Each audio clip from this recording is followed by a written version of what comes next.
A single Welsh name could survive the fall of kingdoms, the arrival of Roman legions, Viking raids, Norman castles, and even the birth of England itself. While dynasties rose and disappeared across Britain, certain family names preserved memories of a people whose roots stretch back to the ancient Celtic tribes that called Wales home long before England existed as a unified kingdom. Those names still exist today. Millions of people proudly carry Welsh surnames without realizing they may be holding one of Europe's oldest surviving links to the ancient Britons. Hidden inside names that seem ordinary are echoes of kings who fought Saxon invaders, cohorts who preserved an entire language, and families whose ancestry reaches into an age where history and legend often become impossible to separate. Yet, there's another mystery. Many people assume Welsh surnames work the same way as English or Scottish ones. They don't. For centuries, most Welsh people didn't even use fixed hereditary surnames. Instead, they identified themselves by their fathers, their grandfathers, and sometimes several generations before them. A single man's full name could become an entire family tree spoken aloud. So how did these ancient names survive? And why do some Welsh surnames preserve a history older than the Kingdom of England itself? To answer that, we have to travel back to a Britain that looked completely different from the one we know today. Long before England emerged as a powerful kingdom, Britain was home to numerous Celtic-speaking tribes. Among them were the ancestors of the Welsh. When the Romans invaded in AD 43, they encountered fierce resistance from tribes occupying what is now Wales. Mountainous landscapes, dense forests, and determined local rulers turned the region into one of Rome's most difficult military challenges. Even after the Roman conquest, Wales never became Romanized to the same extent as southeastern Britain. Latin arrived, roads appeared, fortresses were built. But the native Brythonic language endured. When Roman authority collapsed during the 5th century, something remarkable happened. While much of eastern Britain experienced waves of Anglo-Saxon settlement, Wales remained a stronghold of Celtic culture. The people preserved their language, their traditions, their poetry. Most importantly, they preserved their family lineages. As Anglo-Saxon kingdoms slowly united into what would eventually become England, Welsh rulers governed independent kingdoms, including Gwynedd, Powys, Deheubarth, and Mordanwg. Each kingdom developed powerful dynasties whose descendants would later influence many of the surnames still found today. But unlike neighboring regions, Welsh naming customs followed a very different path. Instead of permanent surnames, most people used patronymics. The Welsh word ap meant son of. A man named Dafydd, whose father was Gruffydd, might be known as Dafydd ap Gruffydd. His own son could become Rhys ap Dafydd. Every generation changed. The family identity remained, even though the final name did not. At first glance, this seems confusing. In reality, it reflected something extraordinary. The Welsh valued ancestry so deeply that remembering generations of forefathers became part of everyday life. Professional poets and genealogists carefully preserved royal bloodlines stretching back centuries. In many cases, those family trees survive today. That tradition explains why several modern Welsh surnames developed from older patronymic forms. Perhaps no Welsh surname demonstrates this transformation better than Jones. Today, Jones ranks among the most common surnames in Wales and throughout much of the English-speaking world. Its origin seems surprisingly simple. It began as Ape John. As pronunciation evolved over generations, Ape John gradually merged into Jones. The story reflects the profound influence of Christianity after Wales embraced the faith during the early medieval period. Biblical names such as John, David, and Thomas became increasingly popular. Yet, beneath the Christian first name remained an ancient Welsh naming tradition. The surname Jones may sound familiar almost anywhere in the world, but its Welsh roots tell a uniquely Celtic story.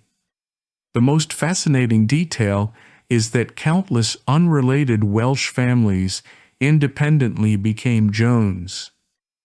Sharing the surname rarely guarantees close family connections. Instead, it reveals how widespread one naming custom became across Wales. Another famous example follows a nearly identical path. The surname Williams developed from Op William. Unlike John, William entered Wales after the Norman conquest of England in 1066. Norman influence gradually spread into parts of Wales through castles, trade, and political alliances.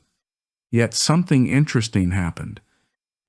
Rather than abandoning Welsh identity, local families adapted foreign first names into traditional Welsh patronymics. Over time, Ap William became Williams. The result was neither entirely Norman nor entirely ancient Celtic. It became unmistakably Welsh. History often works that way. Cultures rarely replace one another overnight. More often, they blend together, leaving traces inside the names people continue using centuries later. Another surname with deep historical roots is Davies. Derived from Ap Dafydd, it means son of David.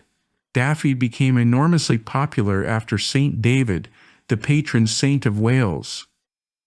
According to tradition, Saint David lived during the 6th century and founded numerous religious communities throughout Wales. His influence extended far beyond the church. He became a national symbol of Welsh identity itself. Every March 1st, people across Wales still celebrate St. David's Day. The surname Davies quietly preserves that centuries-old connection. But there's another layer hidden beneath the name. St. David lived during an era historians sometimes call the Age of Saints, a period when monasteries became centers of learning, art, and literacy, while much of post-Roman Britain experienced political instability. Recorded genealogies, preserved language. Without their efforts, much of early Welsh history might have disappeared forever. The next surname reaches even deeper into medieval Wales. Griffiths comes from Gruffydd, one of the most important royal names in Welsh history. Gruffydd appears repeatedly among medieval princes who ruled independent Welsh kingdoms. Perhaps the greatest was Gruffydd ap Llywelyn. By the middle of the 11th century, he achieved something no Welsh ruler had accomplished before. He united nearly all of Wales under a single crown. For a brief period, Wales stood politically unified before England itself completed its own unification. His reign demonstrated that Welsh kingdoms possessed far greater strength than many modern people realize. Although Gruffydd died in 1063, only 3 years before the Norman conquest of England, his achievements shaped Welsh political identity for generations. Every Griffiths surname preserves a small reminder of that remarkable era. Yet no discussion of Welsh ancestry would be complete without mentioning one of history's greatest resistance leaders. The surname Llywelyn remains inseparable from Welsh independence. Unlike Jones or Williams, Llywelyn never became one of the most widespread modern surnames. Its importance comes from the extraordinary rulers who carried the name. Llywelyn the Great transformed Gwynedd into the dominant Welsh kingdom during the early 13th century. Through military victories, diplomacy, and strategic marriages, he united much of Wales under his leadership. Even England's King John recognized his authority through negotiation rather than conquest. His grandson, Llywelyn ap Gruffydd, later became known as the last native prince of Wales before Edward I completed England's conquest of Wales. His death in 1282 changed Welsh history forever. The independent Welsh principality effectively came to an end. Massive stone castles soon appeared across North Wales: Caernarfon, Conwy, Harlech, Beaumaris. These fortresses weren't simply military structures. They represented a new political reality. But the conquest never erased Welsh identity. Language survived, poetry survived, genealogy survived, and names survived. That quiet endurance would become one of Wales's greatest strengths. Still, the real surprise came centuries later. Unlike many parts of Europe, Wales continued using patronymic naming traditions long after hereditary surnames had become standard elsewhere. As late as the 16th century, a man might still introduce himself using several generations of ancestors. Only increasing English administrative control gradually encouraged permanent surnames. Even then, the transition happened slowly.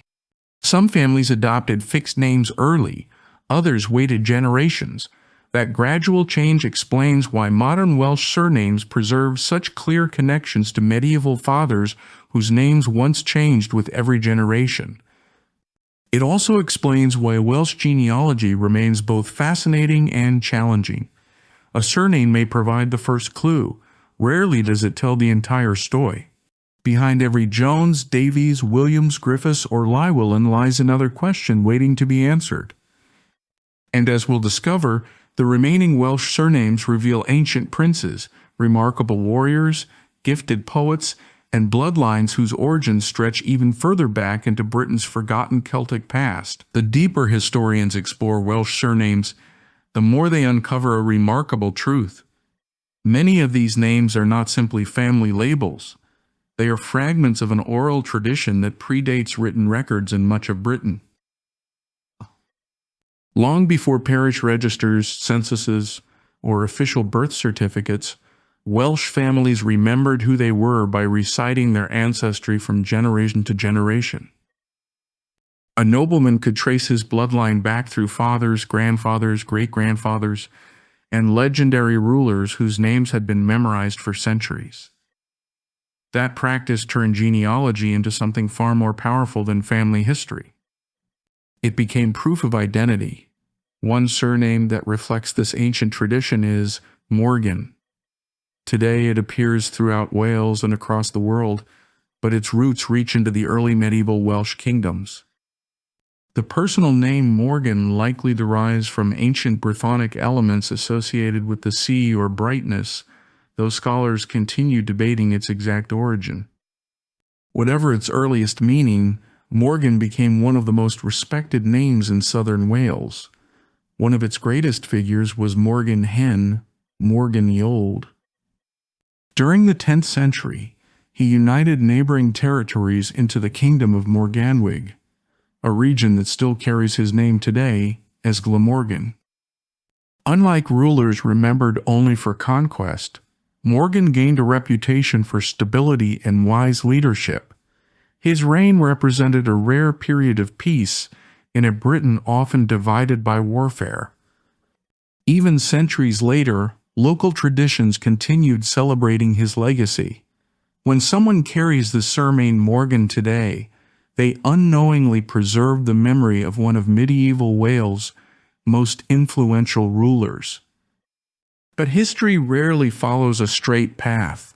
After the Norman conquest of England in 1066, ambitious Norman lords pushed westward toward Wales. Unlike England, however, Wales refused to fall quickly. Powerful Welsh princes fought back. Mountain fortresses slowed invading armies. Narrow valleys favored defenders who knew every hill and river crossing. For generations, the frontier remained one of Britain's most dangerous regions. That constant struggle shaped another famous Welsh surname. Owens comes from the Welsh personal name Owain. Few names carry greater emotional significance in Welsh history. The most celebrated bearer was Owain Glyndŵr. At the beginning of the 15th century, he launched the last great Welsh revolt against English rule. Initially, the rebellion seemed almost impossible. England possessed greater wealth, larger armies, and stronger castles. Yet Glyndŵr inspired thousands. Village after village declared him Prince of Wales. Parliament met under his authority. Foreign allies from France recognized his cause. For a brief, unforgettable moment, an independent Wales appeared possible once again. Although the uprising was eventually suppressed, Owain Glyndŵr never surrendered. Even today, historians remain uncertain exactly where he died. No more he was offended. That mystery transformed him into something greater than a defeated prince. He became a national legend. His disappearance inspired centuries of stories, claiming he would one day return when Wales needed him most. Very few historical figures occupy the space between documented history and enduring folklore so completely. Another surname preserves the memory of Wales's remarkable literary tradition. Price developed from A.P. Rhys. Over time, pronunciation gradually transformed A.P. Rhys into Price. The original name Rhys belonged to numerous Welsh princes, but perhaps none became more respected than Rhys ap Gruffydd, often called the Lord Rhys. During the 12th century, he ruled much of southwest Wales while skillfully balancing warfare with diplomacy. Yet his greatest achievement may have occurred far from any battlefield. In 1176, Rhys organized what many historians consider one of Europe's earliest recorded cultural festivals, known as the First Eisteddfod. It brought together poets and musicians to compete before noble judges. The prizes celebrated artistic excellence rather than military victory. That single event reflected something extraordinary about Welsh society. Poets held immense prestige. Storytellers influenced politics. Genealogists protected family honor. Words carried power equal to swords. Modern Wales still celebrates the national Eisteddfod every year, continuing a tradition that stretches back more than 8 centuries. BS8. The surname Price quietly carries part of that remarkable cultural inheritance. But perhaps the most unusual Welsh surname is Powell. Unlike many patronymic names formed from ap, Powell evolved from ap Hywel. The medieval name Hywel immediately recalls one of Wales's greatest lawmakers. Hywel Dda, Hywel the Good, ruled during the 10th century. His lasting legacy wasn't conquest, it was law. While many European rulers governed through constantly changing customs, Hywel ordered Welsh legal traditions to be collected and organized into a written legal code. Those laws contained surprising ideas for their time. Women enjoyed property rights that exceeded those available in many neighboring societies. Compensation often replaced brutal physical punishment. Disputes emphasized restitution over revenge. Although medieval Wales was far from modern democracy, Hywel's legal system demonstrated remarkable sophistication. His influence survived for centuries. Many Welsh communities continued using aspects of his legal traditions long after English law expanded into Wales. The surname Powell preserves the memory of that remarkable period. Yet Wales's history contains another fascinating layer that many people overlook: the Welsh language itself. It is one of Europe's oldest continuously spoken languages. While Latin faded after Rome's withdrawal, and Old English gradually transformed into modern English, Welsh continued evolving without disappearing. Ancient poems such as Iau Gododdin preserve echoes of a language spoken more than 1,400 years ago. Many modern Welsh surnames still retain spellings that reflect sounds surviving from that distant past. Names like Llywelyn, Rhys, Gwyn, and Cadogan immediately reveal their Celtic origins. Their pronunciation may challenge newcomers. Their endurance is even more remarkable. Historians rarely mention how extraordinary this survival truly is.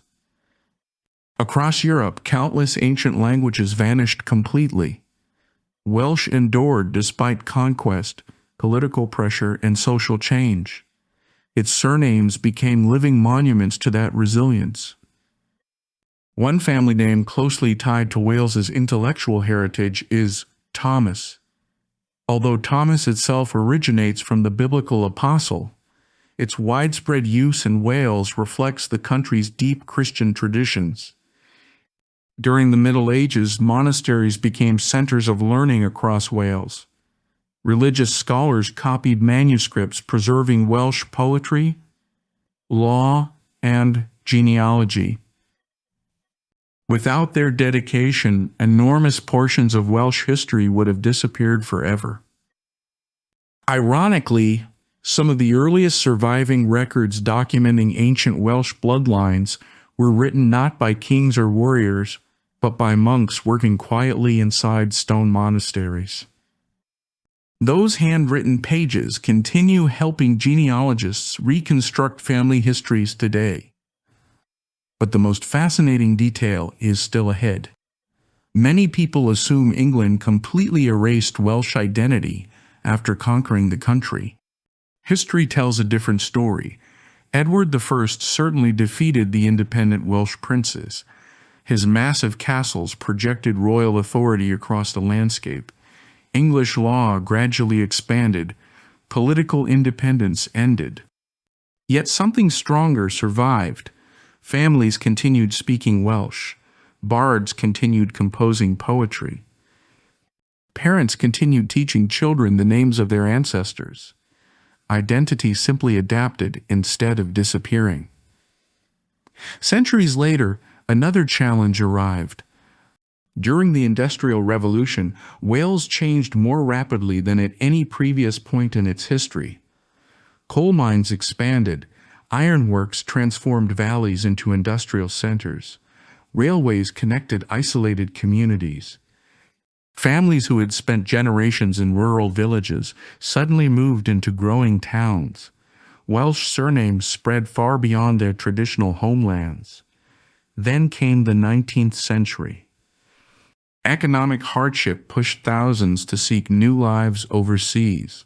Ships carried Welsh emigrants to America, Canada, Patagonia, in Argentina, Australia, and New Zealand. They took surprisingly little with them: a few possessions, family memories, and their names. In distant countries, those surnames became lasting reminders of villages left behind. Some communities even preserved the Welsh language abroad for generations. Patagonia remains one of the most remarkable examples. Beginning in 1865, Welsh settlers established colonies there specifically to preserve their language and culture. Even today, visitors can still hear Welsh spoken in parts of Argentina, a reminder that surnames often travel farther than kingdoms ever could. As Welsh families spread across the world, their names sometimes changed. Clerks simplified spellings. Pronunciations shifted. Some descendants shortened difficult names to fit English-speaking societies. Others proudly retained traditional forms despite constant mispronunciation. Each choice became part of another chapter in the family's story. Modern genealogy has transformed our understanding of these ancient bloodlines. DNA studies, parish registers, medieval charters, and archaeological discoveries continue revealing unexpected connections. Some cherished family legends prove remarkably accurate. Others dissolve under careful historical investigation. Responsible researchers know that no surname alone guarantees descent from a famous prince or legendary ruler. Many unrelated families adopted identical patronymic surnames. A Jones from North Wales may share no recent ancestry with a Jones from the South. The same is true for Morgan, Davies, Williams, and many other common names. Evidence always matters more than assumption. Still, one truth remains undeniable. Every Welsh surname carries echoes of a civilization that survived against extraordinary odds. And the final names on our journey reveal perhaps the greatest lesson of all, that sometimes the oldest history isn't found inside castles or museums, but quietly preserved every time a family introduces itself by name. As our journey through Wales's oldest surnames reaches its final chapter, one remarkable pattern begins to emerge. None of these names survived because powerful empires protected them. They survived because ordinary families refused to let them disappear. Parents taught them to children. Grandparents repeated family histories beside winter fires. Poets recorded them in verses that outlived the princes they praised. Generation after generation, names became living bridges between the ancient Celtic world and the modern age. One surname that beautifully reflects this continuity is Evans. At first glance, it appears almost entirely biblical. Its roots lie in the Welsh patronymic Ap Ifon, meaning son of Ifon, with Ifon being the Welsh form of John. Over time, Ap Ifon gradually evolved into Evans through natural changes in pronunciation. The transformation may seem simple, but it tells a much larger story. As Christianity spread throughout medieval Wales, biblical first names became increasingly popular. Yet, instead of abandoning their traditional naming customs, Welsh families adapted these new names into their existing patronymic system. Ancient tradition absorbed outside influence without losing its identity. That remarkable balance became one of Wales' greatest strengths. The story repeats with another familiar surname, Roberts. Norman castles certainly changed the political landscape of Wales, but Welsh society proved remarkably resilient. Foreign names entered local communities. Welsh pronunciation reshaped them. Patronymics transformed them. Eventually, they became unmistakably Welsh. Rather than replacing one culture with another, history created something entirely new. Every Roberts family preserves part of that long process of adaptation. But perhaps no surname captures the spirit of ancient Wales more completely than Gwyn. The word Gwyn means white, fair, or blessed in Welsh, depending on its historical context. It appears throughout Welsh mythology, medieval poetry, and personal names stretching back more than 1,000 years.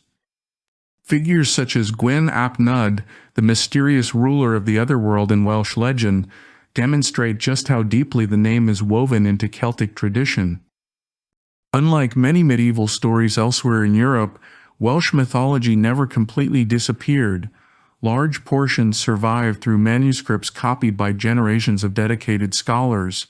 Those legends preserve names that continue to exist today. The boundary between mythology and genealogy sometimes becomes surprisingly thin, and that is exactly what makes Welsh history so captivating. Many medieval Welsh families genuinely believed their ancestry reached legendary heroes described in ancient tales. Modern historians naturally approach such claims with caution. Even so, the stories themselves reveal something important. Identity was never based solely on biology. It was also built upon memory, upon shared belief, upon the conviction that each generation formed part of a much older story. Another surname deserving attention is Cadogan. Though less common than Jones or Williams, it preserves one of Wales's oldest aristocratic names. Cadogan appears repeatedly in medieval world genealogies and noble families connected to Powell. The name itself may derive from ancient Brythonic elements associated with battle and honor. During the Norman period, descendants carrying the name continued serving as influential leaders, soldiers, and landowners.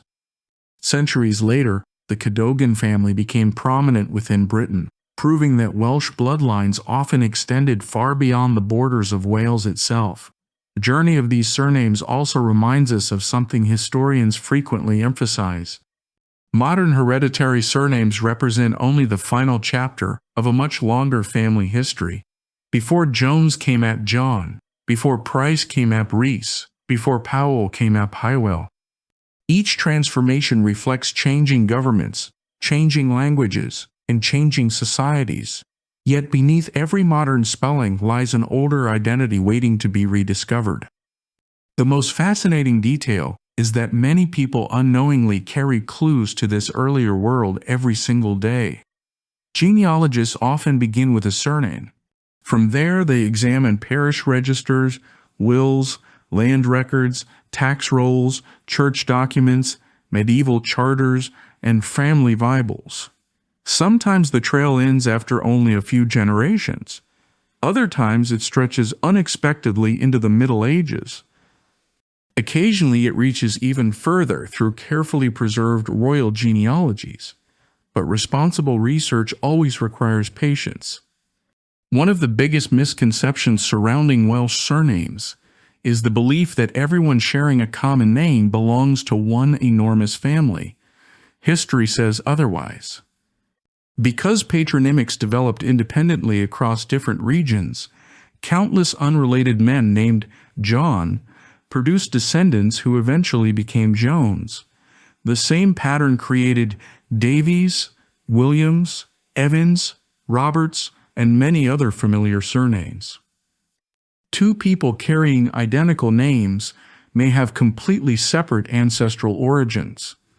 At the same time, distant cousins may bear entirely different surnames because one branch adopted a permanent family name generations earlier than another. Genealogy is rarely straightforward. That complexity makes every discovery even more rewarding. Modern DNA analysis has added another fascinating layer.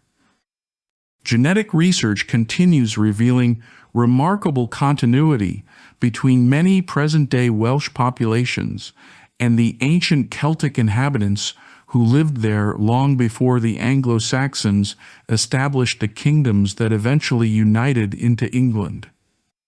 While every population has experienced migration and mixing over thousands of years, Wales retains one of the strongest genetic links to Britain's early inhabitants.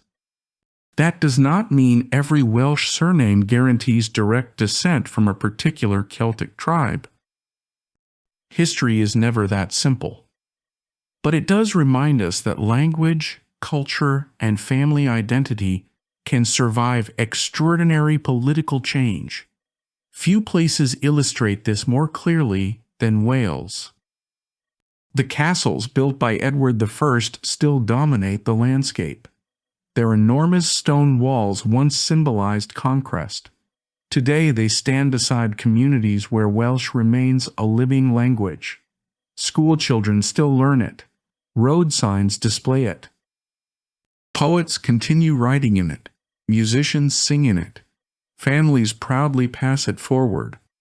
Very few ancient European languages have achieved such continuity. In many ways, Welsh surnames accomplished something similar. They quietly endured while kingdoms disappeared around them. Another remarkable survival lies within the Welsh tradition of the Eisteddfod. For centuries, gatherings celebrating poetry, music, storytelling, and language reinforced national identity during periods when political independence no longer existed. While armies can conquer territory, they struggle to conquer memory. As long as songs were sung and family histories were remembered, Wales remained more than a place on a map. It remained a civilization. That may explain why so many descendants around the world still feel an emotional connection to Wales, despite living thousands of miles away. A single surname often becomes the first thread pulling someone back toward forgotten ancestors. It begins with curiosity. Then comes research. Soon forgotten villages appear. Old churches emerge from faded records. Ancient castles suddenly become family landmarks instead of tourist attractions. History becomes personal. Perhaps that is the greatest gift hidden inside these names. They transformed distant events into family stories. The Norman conquest is no longer just a date in a textbook. The rise of Owain Glyndŵr becomes part of someone's ancestral landscape. The laws of Hywel suddenly belong to a living heritage rather than an academic lecture. Every surname becomes an invitation to ask another question. Who were these people? Where did they live? What language did they speak?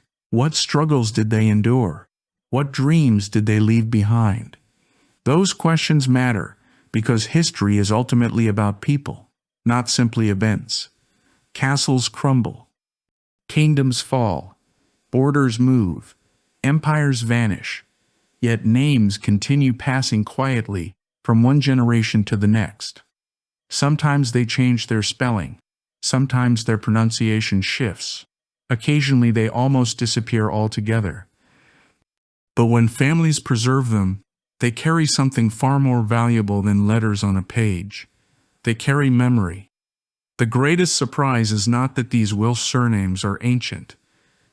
It is that they have survived every challenge history placed before them. Roman occupation, Anglo-Saxon expansion, Viking raids, Norman invasion, English conquest, industrial transformation, mass immigration, 2 world wars, modern globalization. Through every era, countless Welsh families continued passing their names to the next generation. That quiet act of remembrance proves stronger than armies. So when someone introduces themselves as Jones, Morgan, Price, Griffiths, Evans, Powell, Williams, Davies, Roberts, or another ancient Welsh name, they may be doing far more than sharing an identity. They may be speaking the final surviving echo of a world that existed before England became a kingdom, before Norman castles rose across Britain, before modern borders were drawn, and before history divided the islands into the nations we recognize today. These surnames are more than family names. They are living artifacts, carrying the voices of ancient Celtic Britain across more than 1,000 years. Every generation that preserved them added another link in an unbroken chain stretching from forgotten Welsh kingdoms to the modern world. Few inheritances are older, and even fewer are still spoken aloud every single day. If your family name has a story worth discovering, subscribe for more forgotten history.